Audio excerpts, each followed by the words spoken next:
Welcome back to our physics classes. आज हम बात करेंगे application of Heisenberg uncertainty principle. इसका फर्स्ट एप्लीकेशन है non existence of electron in nucleus. Nucleus के अंदर इलेक्ट्रॉन एग्जिस्ट नहीं करता, इसको आपको प्रूफ करना है by the using of Heisenberg uncertainty principal.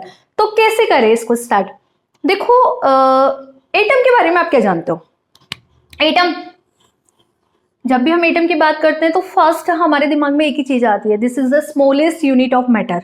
क्या बोलते हो आप? स्मॉलेस्ट यूनिट ऑफ मैटर, जिसके इनसाइड न्यूक्लियस होता है। न्यूक्लियस के अंदर प्रोटॉन और न्यूट्रॉन होते हैं, आउटर सेल्स के अंदर इलेक्ट्रॉन रिवॉल्व करते हैं, ठीक है।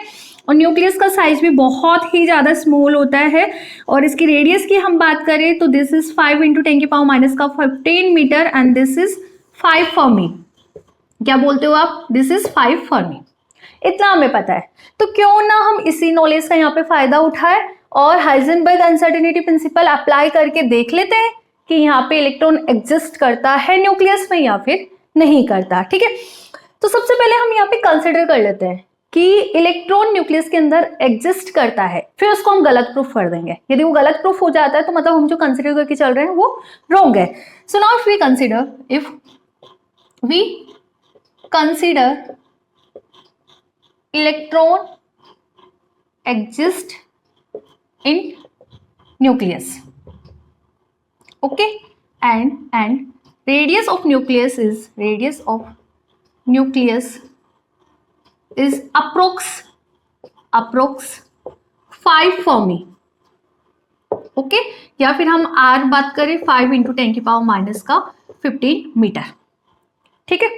if we consider this is uncertainty in position, if we consider here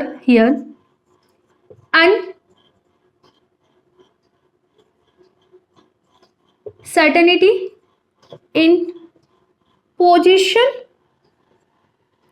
del of x, this is equal to 5 × 10⁻⁻15 metre. ये हमने कंसिडर कर लिया कि जो इसका रेडियस है वो किस चीज को यहाँ पे रिप्रेजेंट कर रहा है? अनसर्टेनिटी इन पोजीशन को रिप्रेजेंट कर रहा है, ठीक है। And minimum uncertainty in momentum, उसको हम यहाँ पे डिफाइन करते हैं बाय द डेल पी। ये भी क्लियर है, ठीक है।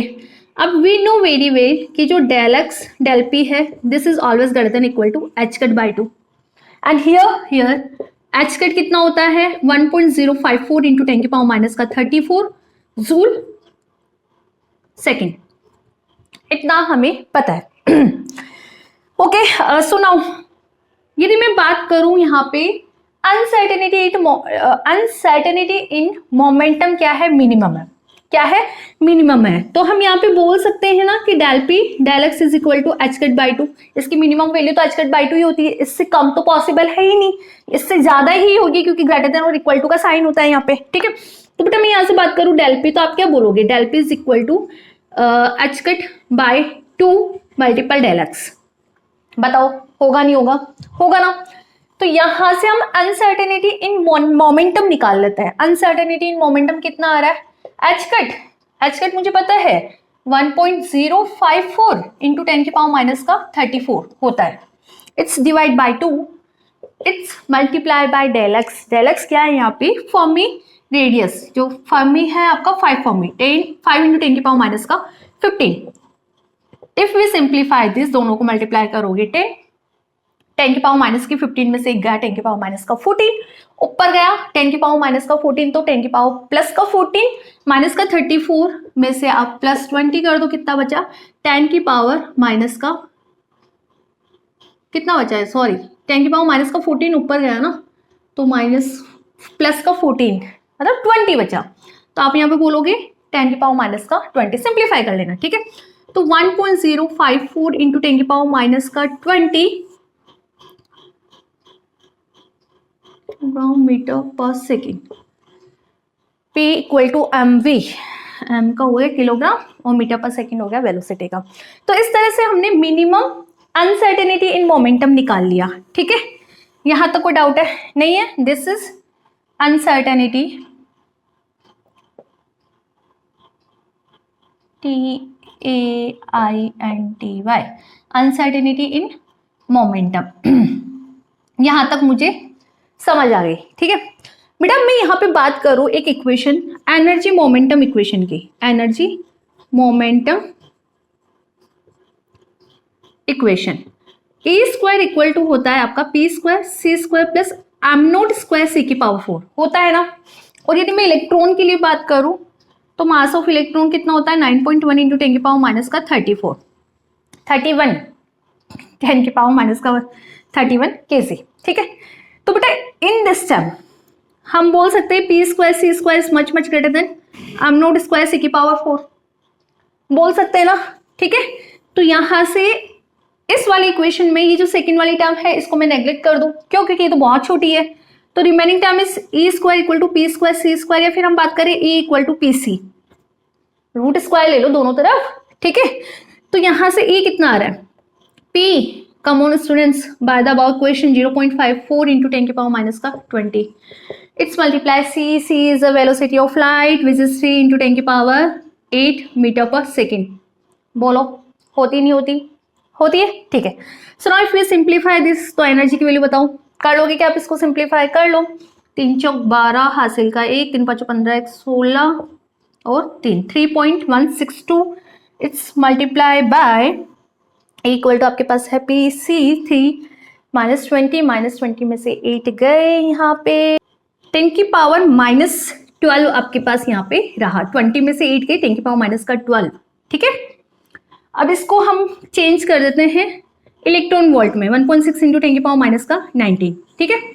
तो इस तरह से यदि हम इसको सिंप्लीफाई करते हैं तो आपके पास वैल्यू कितनी आएगी, सिंप्लीफाई करोगे तो आपके पास यहाँ पे अप्रोक्सीमेट आएगी 20 मेगा इलेक्ट्रॉन वोल्ट।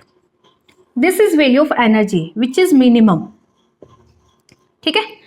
तो इस तरह से यदि इलेक्ट्रॉन न्यूक्लियस के अंदर स्टे करेगा तो उसकी एनर्जी कितनी होनी चाहिए, 20 मेगा इलेक्ट्रॉन हमने कैलकुलेट करी है जब हमने कंसीडर करा कि इस न्यूक्लियस के अंदर इलेक्ट्रॉन एग्जिस्ट करता है, तो जो रेडियस थी उसको हमने पोजीशन में अनसर्टेनिटी बता दिया, फिर मिनिमम अनसर्टेनिटी इन मोमेंटम निकाल लिया, इसको यूज में लेके फिर हमने मिनिमम एनर्जी निकाल ली। यहाँ पे आपका ई मिनिमम कितना आ रहा है कि यदि इलेक्ट्रॉन इस न्यूक्लियस के अंदर स्टे करता है तो उसकी जो ई मिनिमम है वो कितनी होगी, 20 मेगा इलेक्ट्रॉन वोल्ट होगी, ठीक है, ओके। बट जब हमने बीटा डीके पढ़ा है, beta decay, but according to beta decay जब इलेक्ट्रॉन